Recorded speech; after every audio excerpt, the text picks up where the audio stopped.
दोस्तों नमस्कार, स्वागत है हमारे YouTube channel real crime story hub पे। आज फिर हम उपस्थित हैं एक नई और एक सच्ची कहानी के साथ। एक घर में एक माँ, उसकी बेटी और एक बेटा रहते हैं। अचानक एक दिन बेटी अपने माँ से कहती है कि माँ, मेरी एक सहेली है, क्या भैया की शादी उससे करा दूँ? अब माँ ने बोला कि मुझे कोई एतराज़ नहीं है, आप एक बार लड़की घर वालों से बात कर लो और वो बोले हमसे बात करें। लड़की के घर वालों से बात होती है। लड़की और लड़का दोनों एक दूसरे को देखते हैं, दोनों एक दूसरे को पसंद कर लेते हैं और उनकी जो शादी होती है वो धूमधाम से हो जाती है और दोनों परिवार में खुशियाँ ही खुशियाँ होती हैं। जब लड़की अपने घर आती है, सुहाग रात के दिन वह दूल्हे का इंतजार कर रही होती है। तभी उसकी जो सहेली होती है, जो अब ननद बन चुकी थी, वह उसके पास आती है और कहती है कि आज की रात मेरे साथ। लेकिन दोनों में थोड़ी बहस होने लगती है। फिर भी दोनों एक ही साथ एक ही बेड पे रहती हैं। तभी उसी समय लड़के की एंट्री होती है। वो अपनी बहन को अपनी बीवी के साथ आपत्तिजनक स्थिति में देख लेता है। वह यह सब देख करके बहुत हतप्रभ रह जाता है। उसे बहुत बुरा लगता है, लेकिन फर्स्ट नाइट होने के चलते वह किसी से कुछ नहीं कहता। धीरे धीरे वक्त आगे बढ़ता है। जब जब लड़का घर से बाहर रहता था, तब तब वो दोनों सहेलियां एक साथ रहती थी। धीरे धीरे इस संबंध के बारे में उसकी माँ को, उसके घर वालों को, सबको पता चल गया। उनको ये बात पता चल गई कि लड़की ने जानबूझ करके प्लानिंग के साथ शादी कराई है। धीरे धीरे रिश्ता तो यहाँ से खत्म हो जाता है, लेकिन कहानी यहाँ से शुरू होती है। जब कहानी शुरू होती है तो एक नहीं 2 कत्ल हो जाते हैं और कई जिंदगियां बर्बादी की तरफ चल देती हैं। जब सोशल मीडिया पे इसका खुलासा होता है और लोगों को पता चलता है, तो लोगों के पैरों के तले जमीन खिसक जाती है। लोगों को यकीन नहीं होता कि कोई इतना कैसे गिर सकता है। आज की कहानी सुनने के बाद आप लोग भी सन्न रह जाएंगे। हरियाणा प्रदेश का एक जिला पड़ता है यमुनानगर। इसकी ही एक थाना है, थाना शहरी यमुनानगर, और यहीं पर एक कॉलोनी है, आज़ाद नगर कॉलोनी। और इसी कॉलोनी में गली नंबर 2 में एक घर होता है और इस घर में एक माँ अपने 2 बच्चों के साथ, एक बेटा और एक बेटी के साथ रहती थी। मैं बात कर रहा हूँ 23 जून 2024 लगभग 4 बजे की। एक लड़की होती है जिसका नाम काजल होता है। वह बाजार से आती है और घर का बेल बजाती है। बेल बजाने के बाद भी कोई उत्तर नहीं मिलता, दरवाज़ा नहीं खुलता। तो दरवाजे पे हाथ रखती है तो दरवाज़ा अपने आप खुल जाता है।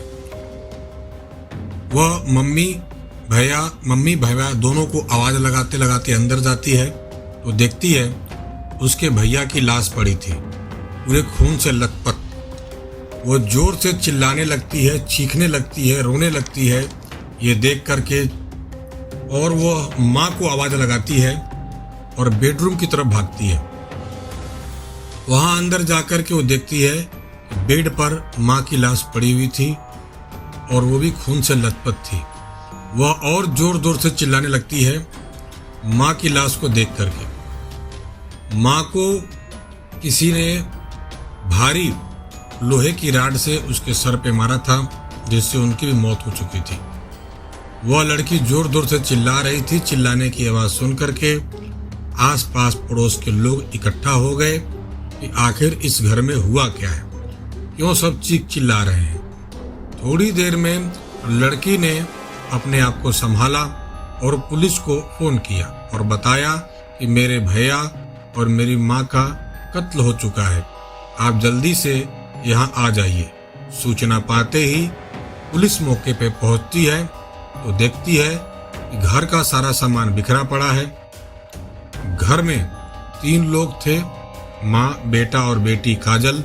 जिसमें से 2 लोगों की दर्दनाक तरीके से मौत हो चुकी है।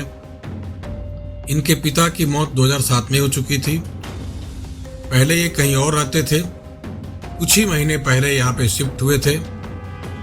पुलिस छानबीन करने लगती है, इनके दोस्त, रिश्तेदार, दुश्मन, किसका आना जाना घर पे था, ये सब सारी चीजें पुलिस जांचने में लग जाती है। पुलिस आसपास के लोगों से पूछने लगती है। घर में सीसीटीवी कैमरा भी था, सीसीटीवी कैमरा भी बंद मिला। ऐसा लग रहा था कि उसे जानबूझ के किसी ने बंद किया गया हो। पुलिस आसपास के सीसीटीवी कैमरा को खंगालती है तो पता चलता है कि एक व्यक्ति जो नकाबपोश था वह 23 को घर में आता है, लगभग सुबह 10 बजे। वह आराम से घर में आ जाता है, उसे कोई रोक टोक नहीं थी। और 2-3 घंटे के बाद में जो लड़की होती है काजल और वह नकाबपोश, दोनों एक साथ में ही घर से बाहर निकलते हैं। पुलिस को प्राइम सस्पेक्ट के तौर पे लड़की को ही देखती है और उन्हें यकीन हो गया था कि कहीं न कहीं ये लड़की झूठ बोल रही है और इस हत्या के अंदर इस लड़की का जरूर कोई न कोई रोल है। पुलिस लड़की से पूछती है कि तुम घर से बाहर कितने बजे गई थी और क्या करने गई थी। तो लड़की बताती है कि वह 2 बजे घर से बाहर गई थी, ब्यूटी पार्लर में गई थी, तो उस हिसाब से कत्ल 2 बजे के बाद ही हुआ होगा। वो लड़की कहती है हाँ, क्योंकि 4:30 तक पुलिस घर में आ चुकी थी। इधर पोस्टमार्टम रिपोर्ट भी आ जाती है, जिसमें जो बात थी वो बहुत चौंकाने वाली थी। मौत का जो टाइम दिया गया था वो लगभग मॉर्निंग में 10:30 के आसपास का दिया गया था कि 10:30 बजे के आसपास इनकी मौत की गई थी। यह बात चौंकाने वाली थी।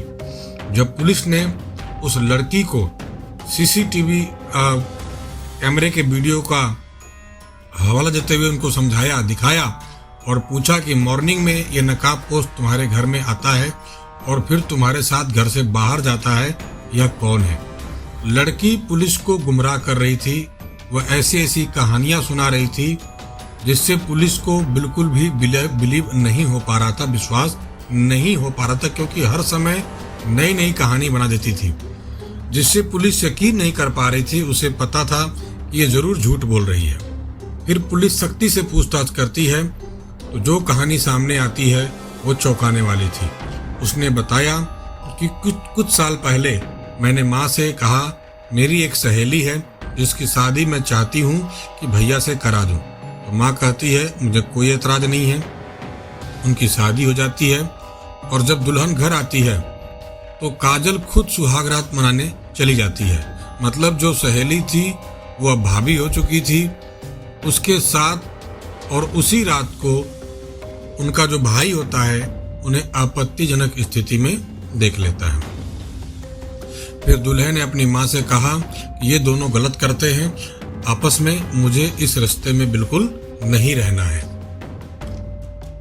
धीरे धीरे बातें सबको पता चल जाती है और कुछ दिन के बाद में जो दुल्हन थी वो अपनी मर्जी से ही काजल के पास जाती थी, ऐसा मीडिया रिपोर्ट कहती है। वे दोनों एक दूसरे के साथ समलैंगिक संबंध बनाती थी जब भी उनको मौका मिलता था। इससे उसका जो भाई था वो नाराज रहने लगा और घर में कलेश मच गया। धीरे धीरे झगड़ा बहुत बढ़ गया। उसकी सहेली अपने मायके में जाकर के रहने लगी क्योंकि घर में कुछ ज्यादा ही कलह होने लगी, झगड़ा होने लगा। तो और जो काजल का और उसकी सहेली का जो रिश्ता था वो टूट गया। इधर कुछ समय और बीतता है तो उसके भाई की फिर से शादी तय होती है और उसकी माँ ने भाई की शादी करा दी होती है। शादी होने के बाद में जो लड़की काजल होती है वो फिर से अपने भाभी पे डोरे डालना शुरू कर देती है। इस बात से घर में फिर कलह शुरू हो जाती है और वो लड़की भी घर छोड़ करके चली जाती है। इधर काजल अपने माँ से और भाई से नफरत करने लगती है। वो बचपन से ही लड़कों की तरह कपड़े पहनना, उनकी तरह बाल रखना, उनकी तरह शौक रखना और बचपन से ही वो करती चली आ रही थी। उसकी कोई लड़की कभी दोस्त नहीं होती थी और जो दोस्त होती थी उसको अपनी प्रेमिका की निगाह से देखती थी और उसको प्रेमिका बनाती थी। और उसको उसी तरह से रखती थी। धीरे धीरे समय बीता, वो बड़ी हो गई, लेकिन उसकी आदत नहीं बदली। इस लाइफ को जीने में जो सबसे बड़ा रोड़ा कोई बन रहा था वो थी उसका भाई और माँ। ये लोग जब तक रहते वो इस लाइफ को नहीं जी पा रही थी, इसलिए उसने इन दोनों को ही रास्ते से हटाने के लिए प्लानिंग कर ली और उसने सोचा क्यों ना इसमें किसी और को भी शामिल किया जाए जिससे काम आसान हो जाए। इसमें उसने अपने ननिहाल वालों को साथ लिया, क्योंकि जो काजल की नानी थी वो काजल की माँ को वहाँ की प्रॉपर्टी, वहाँ के ज़मीन, कई सारे प्लॉट काजल की माँ के नाम से कर दिया, क्योंकि वो जो उनके लड़के थे दोनों, जो काजल के मामा थे, वो उनसे नफरत करती थी, उनकी पटती नहीं थी। इसलिए नानी ने पूरी ज़मीन कहीं न कहीं काजल की माँ को नाम कर दी और जो संपत्ति जानी थी उनके मामाओं को वो चली गई काजल की माँ को। तो कहीं न कहीं एक नफरत की वजह हो गई थी और जिससे जो उसके मामा के लड़के थे काजल की माँ से नफरत करते थे। काजल प्लानिंग करती है अपने मामा के लड़के के साथ, उसका नाम ईशांत होता है, 2 लड़के होते हैं ईशांत और कृष्ण।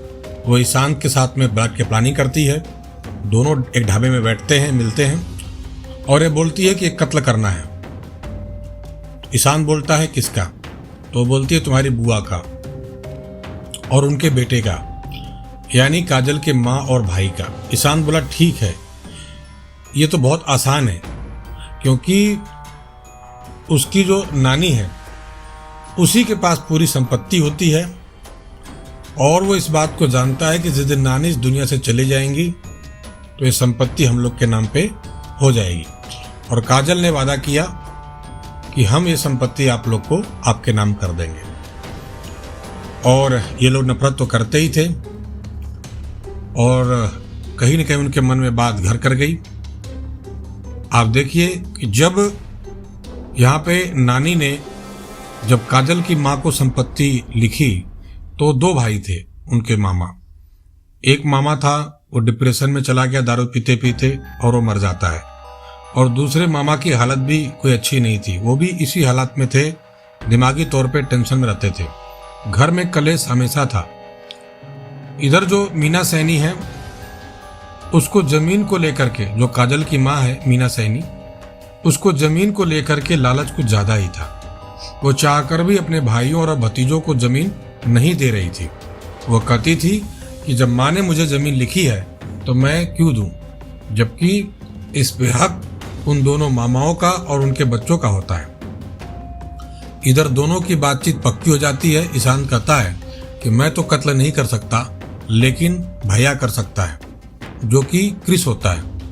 उसने कहा आप कहना, मैं भी उसे मनाऊंगा आपका साथ देने के लिए और कत्ल करने के लिए। 23 जून को क्रिस नकाब लगाता है। नकाब लगा करके सुबह 10 बजे काजल घर पहुंच जाता है। वहां काजल पहले से ही मौजूद होती है।